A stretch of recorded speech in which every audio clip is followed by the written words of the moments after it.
Life is a strange, beautiful ride. We spend so much time wondering what if we fail, what if we're not enough, what if the moment passes us by. But every once in a while, life gives us a simple choice: stay silent or be brave. This isn't about perfection. It's not about having the perfect words or the perfect plan. It's about showing up honestly, with respect and a little hope. Because connection, real connection, starts when someone is willing to take a risk. So today, this isn't just a question, it's a moment where courage meets sincerity. And that's why I'm here, asking something simple, something real, something that matters. Will you go on a date with me? I want to talk about a moment that doesn't look big from the outside. No fireworks, no dramatic soundtrack, just a moment where time slows down enough for a person to hear their own heartbeat and decide whether they're going to listen to it or ignore it. Most of life is made of those moments. Quiet crossroads. You don't get applause for them, you don't get guarantees, you just get a choice. And the truth is, the choices that shape us the most are usually the simplest ones, wrapped in the most uncertainty. We live in a world that teaches us to be careful, careful with our words, careful with our feelings, careful with our expectations. Somewhere along the way, being careful started to mean being distant. It started to mean holding back the parts of ourselves that actually want something, want connection, closeness, want to sit across from someone and feel like the noise of the world fades just a little, want to take a chance without knowing how it ends. Fear is very convincing. It speaks softly and tells us it's protecting us. It says, wait until you're more confident, wait until you're more impressive, wait until the timing is perfect, but the timing is never perfect. And confidence doesn't show up first, courage does.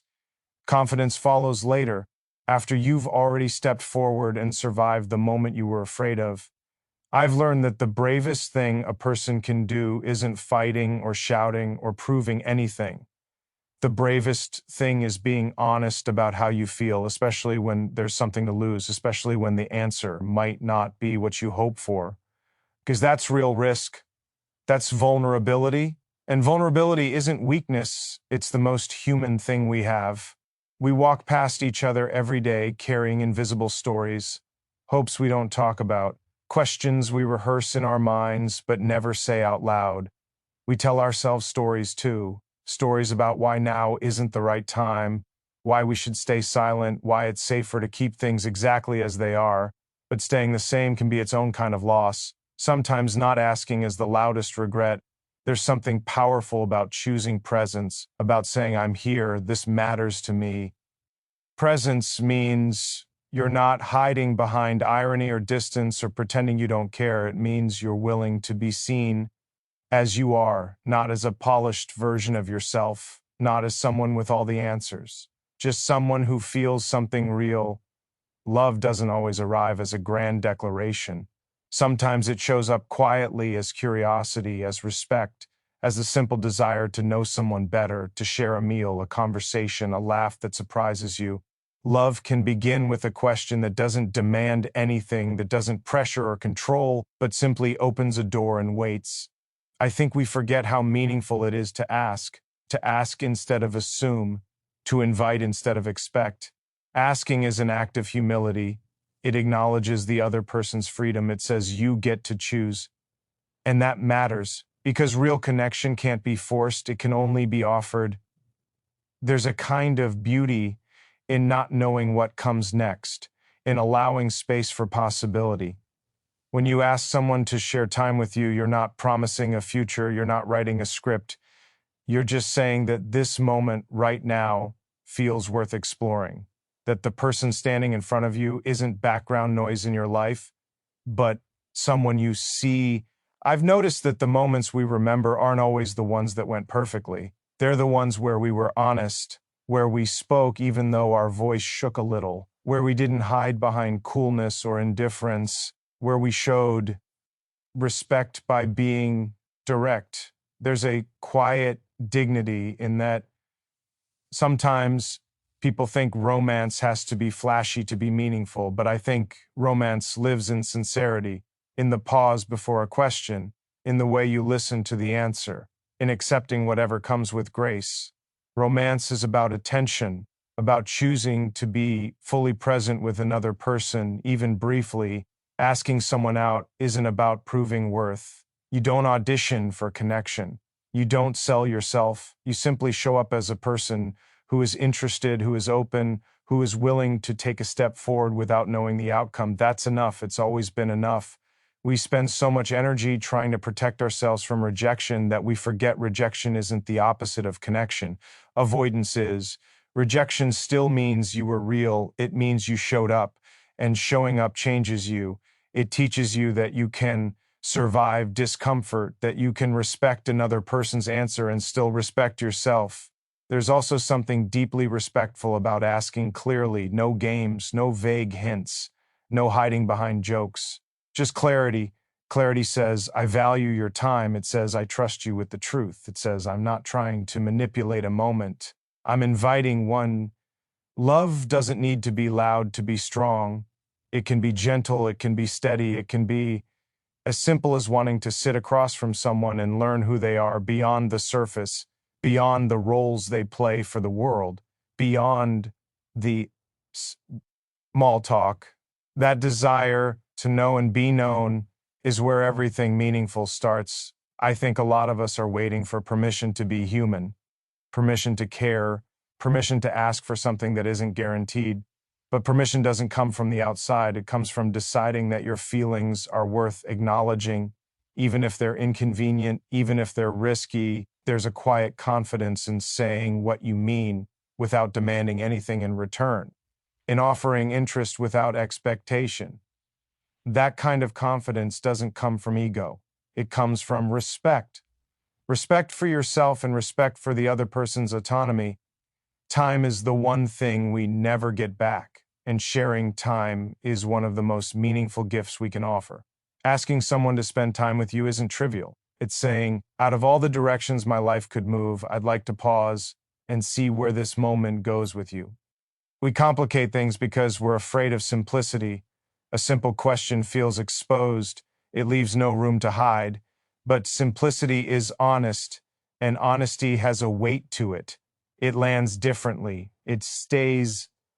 I believe that when we choose courage in small moments, it changes how we show up everywhere else. It teaches us that we don't have to be fearless to be brave. We just have to be willing, willing to speak, willing to listen, willing to accept whatever answer comes with kindness. At the heart of it, this is about connection, not outcome. It's about acknowledging a feeling instead of pretending it doesn't exist. It's about choosing truth over comfort, about trusting that whatever happens, you'll still be okay because you honored yourself by being real. There's a calm that comes after honesty, no matter the answer, a sense of alignment. Because you didn't abandon yourself in the moment that mattered. You stood there, present, open, and respectful. So when I ask this question, it isn't rushed, it isn't careless, it's grounded in intention. It comes from a place of sincerity, of curiosity, of wanting to share a moment and see what it feels like without pretending it's more or less than it is. It's not about pressure. It's about possibility. It's about saying that in a world full of noise, distractions, and endless scrolling past one another, I noticed you. And noticing someone is the beginning of everything. There's courage in that noticing, in letting it turn into words, in allowing those words to exist in the air between two people, waiting for an answer, trusting that whatever that answer is, it will be enough to move forward honestly, respectfully, and fully present in the moment where one person looks at another and asks, simply and sincerely, will you go on a date with me? I want to speak about beginnings. Not the loud ones people post about or celebrate, but the quiet beginnings that happen when two people are standing in the same moment, each carrying their own history, their own scars, their own hopes, and neither of them fully knows what the next step will bring. Love often starts there, not as certainty, but as openness, as a willingness to ask instead of assume, as a decision to let another person know that they matter enough to be invited into your time. There's something almost fragile about asking a simple question. It strips away strategy. It removes control. It leaves you standing there with nothing but sincerity, and sincerity is rare. We learn how to protect ourselves early. We learn how to hide interest behind humor, how to disguise affection as indifference, how to act like we don't care because caring gives someone else power. But love doesn't grow in that space. Love grows where there is honesty, even when honesty feels uncomfortable. A question can be an opening, not a demand, not a claim, but an opening. When you ask someone to go on a date with you, you are not asking them to define the future. You're not asking them to promise anything. You're simply saying that this moment, this connection, feels worth attention, that out of all the possible directions your life could move, you're curious about this one. Curiosity is gentle, it doesn't force, it invites. We often underestimate how meaningful it is to be invited, to be chosen, even briefly, to be seen not as an option among many, but as a person who stood out. That kind of recognition lands deeply, even if the answer isn't yes, because it tells someone they were noticed. And being noticed is something most people quietly long for. Love doesn't always arrive with certainty. Sometimes it arrives as a question asked with respect.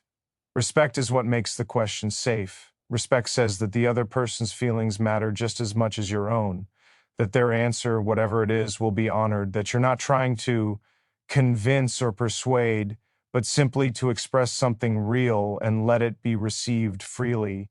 There's a kind of peace that comes with that approach, because when you ask from a place of respect, you're not tying your worth to the outcome. You're not saying, if you say yes, I'm enough.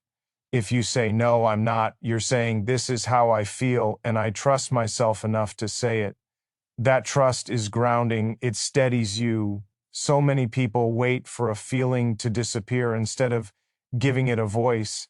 They hope time will solve it for them, that distance will make it easier, that silence will be safer. But feelings don't disappear just because they're ignored. They settle in, they linger, and sometimes they turn into regret, which is heavier than rejection ever is. A date isn't a performance. It's not a test. It's not an evaluation of who is more impressive. It's simply two people choosing to be present together, choosing conversation over distraction, choosing curiosity over assumption, choosing to listen instead of scroll past each other. That choice, small as it seems, is powerful. Love begins when someone is willing to slow down, to say, let's take a moment, let's step out of routine and see what happens when we give this our attention. Attention is one of the most generous things you can offer. It requires you to be there fully without armor. It asks you to show up not as who you think you should be, but as who you are. There's courage in that presence. Courage doesn't always look like boldness. Sometimes it looks like stillness, like standing in front of someone and letting your voice be steady even if your chest feels tight, like allowing a pause after the question instead of filling the silence. That pause is where honesty lives. When you ask someone out, you're acknowledging uncertainty, you're admitting you don't know how they feel, and that's okay. You're allowing space for their truth. Love can't exist without that space. The moment you try to control the answer, you've already stepped away from connection. I think love is less about finding someone perfect and more about recognizing someone real, about noticing how they move through the world, how they listen, how they treat others, how they make you feel when you're around them. Wanting to explore that further doesn't require grand explanations. It just requires honesty. We talk a lot about timing, but timing is often an excuse we use when we're afraid, afraid of being seen, afraid of changing the dynamic, afraid of learning something we can't unlearn. But asking a question doesn't ruin timing, it clarifies it. It brings things into the open where they can be handled with maturity and care. There's also grace in how you ask, grace in simplicity, not dressing it up to sound clever, not hiding behind irony, just being direct and kind. That kind of clarity is rare and it's refreshing. It shows emotional responsibility. It shows that you value truth over games. Love begins when you let go of the need to impress, when you stop trying to manage perception and start speaking from experience, from feeling, from the part of you that recognizes another person and wants to know them better. That part doesn't need to be loud. It just needs to be honest. Asking someone to go on a date is also an act of self-respect. It says that your feelings matter enough to be expressed, that you're not ashamed of wanting connection, that you're willing to risk a moment of discomfort for the possibility of something meaningful. That willingness shapes who you are, regardless of the outcome. We live in a culture that celebrates detachment, being unaffected, being unbothered. But detachment isn't strength, it's avoidance. Strength is being able to care without losing yourself, to ask without clinging, to accept an answer without resentment. That balance is where emotional maturity lives. Love doesn't begin with possession. It begins with permission. Permission for both people to feel what they feel, to respond honestly, to move forward or not without pressure. A question asked with that mindset becomes a gift, not a burden. There's a quiet hope in asking. Hope doesn't mean expectation. It means openness. It means believing that something good could happen even if it doesn't look the way you imagined. Hope is what keeps people human in a world that often encourages numbness. When you ask someone out, you're choosing to be part of the moment